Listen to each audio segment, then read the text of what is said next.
دوستو پٹھانوں کے لیے حضور پاک صلی اللہ علیہ وآلہ وسلم نے کیا دعا فرمائی، اور کیا آپ جانتے ہیں کہ پشتو پہلے جنوں کی زبان تھی؟ آج کی ویڈیو کے اندر ہم تاریخ کے ایسے حقائق کے بارے میں بات کریں گے جو بہت کم لوگ جانتے ہیں۔ تو بڑھتے ہیں اپنی ویڈیو کی طرف۔ دوستو پٹھان کو افغان کہتے ہیں۔ افغان اس لیے کہتے ہیں کہ افغان حضرت سلیمان علیہ السلام کے ایک بیٹے کا نام تھا اور ان کو جنات کی زبان سے پیار ہو گیا تھا، تو انہوں نے اپنے والد حضرت سلیمان علیہ السلام سے کہا کہ آپ جنات کو کہیے کہ وہ مجھے اپنی زبان سکھا دیں۔ سلیمان علیہ السلام نے اپنے بیٹے کی درخواست قبول فرمائی اور جنات کو حکم دیا کہ افغان کو جنات کی زبان سکھائی جائے۔ وہ زبان بعد میں پختون کے نام سے پہچانا گیا۔ پٹھان کی اصلیت اور قومیت کے بارے میں جو دلائل ملتے ہیں وہ یہ ہیں کہ پٹھان حضرت ابراہیم علیہ السلام کی اولاد میں سے ہیں اور حضرت اسحاق علیہ السلام کی اولاد ہیں اور قومیت سے بنی اسرائیل ہیں۔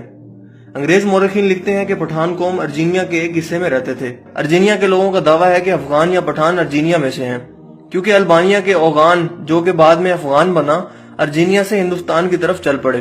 ایک اور مورخین لکھتے ہیں کہ اسرائیلی قبائل بہت تکالیف اور مصیبتوں کے بعد افغانستان میں آباد ہو گئیں۔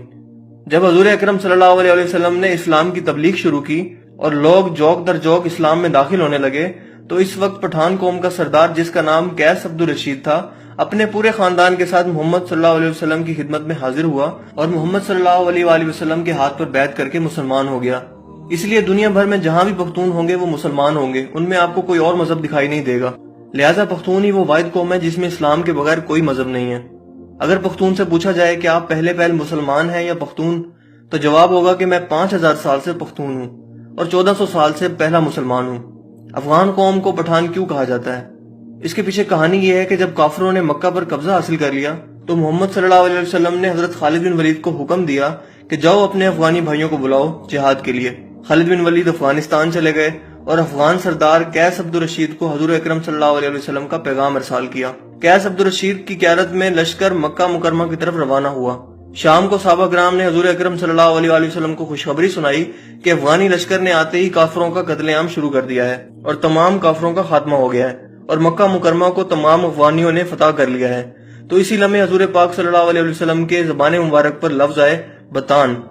دوستو بطان لقب حضور اکرم صلی اللہ علیہ وسلم کی طرف سے افغانیوں کو لقب ملا، جو کہ عربی زبان کا لفظ ہے اور اس کے معنی ہے سخت ترین لکڑی، جسے سمندری پانی بھی کمزور نہیں کر سکتا۔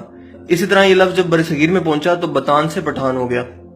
دوستو مجھے امید ہے آج کی یہ انفارمیٹیو ویڈیو آپ کو پسند آئی ہوگی۔ اگر آپ کو ویڈیو اچھا لگا ہو تو اسے لائک کیجیے اور دوستوں کے ساتھ شیئر کیجیے۔